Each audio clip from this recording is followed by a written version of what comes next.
কোথাও শত্রুর সাথে লড়াই করতে হবে, কোথাও তাকে যুদ্ধ সংগ্রাম করতে হবে, কোথাও বাধার মুখোমুখি হইতে হবে, কোথাও জুলুমের শিকার হইতে হবে, কোথাও ফিজিক্যাল অ্যাটাকের শিকার হইতে হবে।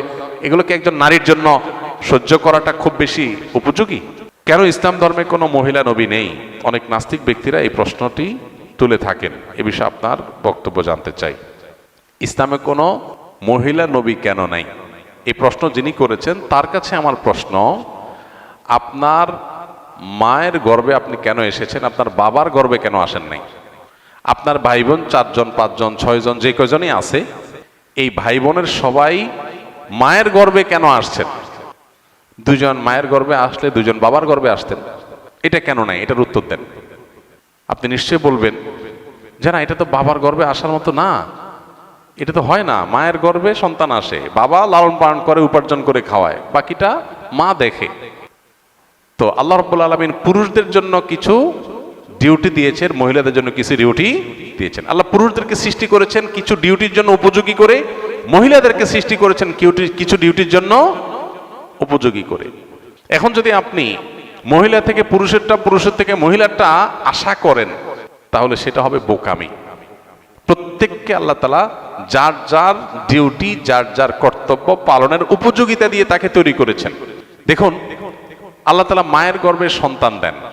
গর্ভের ধারণের এই যে সময়টা, কষ্টের সময়টা 10 মাস, এই সময়টা কি বাহিরে রাস্তাঘাটে মুভমেন্ট, অফিস আদালত, ব্যবসা বাণিজ্য, মাটি কাটা, বাহিরে কাজ করা, এই কাজগুলো গর্ভাবস্থায় উপযোগী, না বাসায় রেস্ট করাটা বেশি উপযোগী? সন্তান জন্মের পর 2 বছর পর্যন্ত সন্তানের রিজিকের ব্যবস্থা, সন্তানের সবচেয়ে পৃথিবীতে সবচেয়ে উপকারী খাবার দুগ্ধপোষ্য শিশুর মায়ের বুকের দুধ। এর চাইতে উত্তম বা এর সমকক্ষ কোনো খাবার পৃথিবীতে আল্লাহ আর রাখেন নাই। এই খাবার দিয়েছেন আল্লাহ তাআলা মায়ের বক্ষে। তাহলে 2 বছর ধরে সন্তানকে দুধ পান করাইতে হবে, সেটা তো সকাল দুপুর রাত 3 বেলা, নাকি? 3 বেলা না খাওয়াইতে হয় সন্তানকে? কত বেলা খাওয়াইতে হয়? অগণিত বেলা। সকাল থেকে রাত পর্যন্ত কতবার খাওয়াইতে হয় তার কোনো ঠিক ঠিকানা। ওর যখন ক্ষুধা লাগবে তখন সে কেঁদে উঠবে। সেটা হতে পারে রাত 2টা, হতে পারে সকাল 10টা, ঠিক না ভাই? ঠিক। তাহলে সারাদিন রাতে যে কোনো সময় সন্তানকে দুধ খাওয়াতে হবে। এটার জন্য উপযোগী কি অফিসের চেয়ার নাকি বাসা বাড়ি?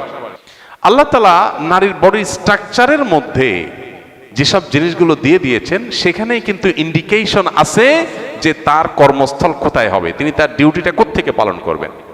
এখন আপনি যদি তাকে ওই জায়গা থেকে বের করে ভিন্ন জায়গায় তার ডিউটিটা সেট করার চেষ্টা করেন, তখন পৃথিবী, তার সিস্টেম মুখ থুবড়ে পড়ে যাবে। আজকে পৃথিবীর উন্নত দেশগুলোর মুখ থুবড়ে পড়ে গেছে। সেগুলোতে সন্তান জন্মের হার কমতে কমতে এমন কমছে যে সেখানে এখন প্রণোদনা দিয়ে, টাকা পয়সা দিয়ে সন্তান জন্মের হারকে স্বাভাবিক করার কোনো পথ তারা খুঁজে পাচ্ছে না। কারণ ওই যে আল্লাহর সিস্টেমকে পরিবর্তন করে ফেলেছে, এখন তার কুফল ভোগ করতেছে। সন্তান জন্ম দেওয়ার প্রবণতা মানুষ হারাই ফেলছে। এখন টাকা পয়সা দিয়া, লক্ষ লক্ষ কোটি কোটি টাকা, million million billion billion budget দিয়াও মানুষের মধ্যে সন্তান জন্মের সেই স্বভাবজাত প্রবণতা আর ফেরাতে পারছে না। প্রত্যেকটা দেশ সাফার করছে, প্রত্যেকটা দেশ। আপনি উন্নত দেশগুলো যদি অ্যানালাইসিস করেন, দেখবেন প্রায় প্রত্যেকটা দেশ সন্তান জন্ম দিয়েছেন, সরকার আপনাকে টাকা দিবে। একটা হয়েছে দিবে, 2টা হয়েছে আরো বেশি দিবে, 3টা হলে আরো বেশি দিবে। তারপরও সন্তান হচ্ছে না। বাহির থেকে রিফিউজিদেরকে এনে দেশ চালাইতে হচ্ছে, কারণ নিজের দেশের বাচ্চা সেভাবে জন্ম নিচ্ছে না। ভাইরা আমার, গরিব দেশগুলো থেকে শ্রমিক হিসাবে মানুষকে এনে বা ছাত্র হিসাবে ভিসা দিয়ে নিয়ে তারপরে তাদেরকে মাইগ্রেট করে নিজের দেশে নাগরিকত্ব দিতে হচ্ছে, কারণ দেশ চালানোর জন্য নিজের দেশে সেরকম লোক তৈরি হচ্ছে না। আল্লাহর সিস্টেমকে পরিবর্তন করতে গিয়ে পৃথিবী বহুবিধ চ্যালেঞ্জের মুখোমুখি হয়েছে, আরো হবে। বিধায় কেন আল্লাহ তাআলা পুরুষদেরকে নবী বানিয়েছেন? নবীদের কাজটা বাহিরে না ভেতরে? শুধু কি বাহিরে? তাদের কাজটা চ্যালেঞ্জিং, মহা চ্যালেঞ্জিং, তাই না? কোথাও শত্রুর সাথে লড়াই করতে হবে, কোথাও তাকে যুদ্ধ সংগ্রাম করতে হবে, কোথাও বাধার মুখোমুখি হইতে হবে, কোথাও জুলুমের শিকার হইতে হবে, কোথাও ফিজিক্যাল অ্যাটাকের শিকার হইতে হবে। এগুলো কি একজন নারীর জন্য সহ্য করাটা খুব বেশি উপযোগী? তাহলে হ্যাঁ, নারী অনেক কিছুই করতে পারে, আল্লাহ তাআলা তাকে অনেক ক্ষমতা দিয়েছেন। দেখুন, যে পুরুষ বীর হবে নারী তাকে জন্ম দিবে, এর চেয়ে বড় গৌরবের বিষয় কি? যে পুরুষ বীর হবে নারী তাকে গড়ে তুলবে, বীরের মা হবে, এর চেয়ে বড় মর্যাদার বিষয় কি? মর্যাদা দেওয়ার নাম করে আমরা এখন যা করছি এটা পৃথিবীকে পশ্চাদমুখী করবে। যেটাকে আমরা অগ্রগতির মাধ্যম মনে করছি সেটা আসলে আমাদেরকে পেছনের দিকে নিয়ে যাবে। বিধায় এই বিষয়ে আমাদেরকে সতর্ক হতে হবে, সচেতন হতে হবে।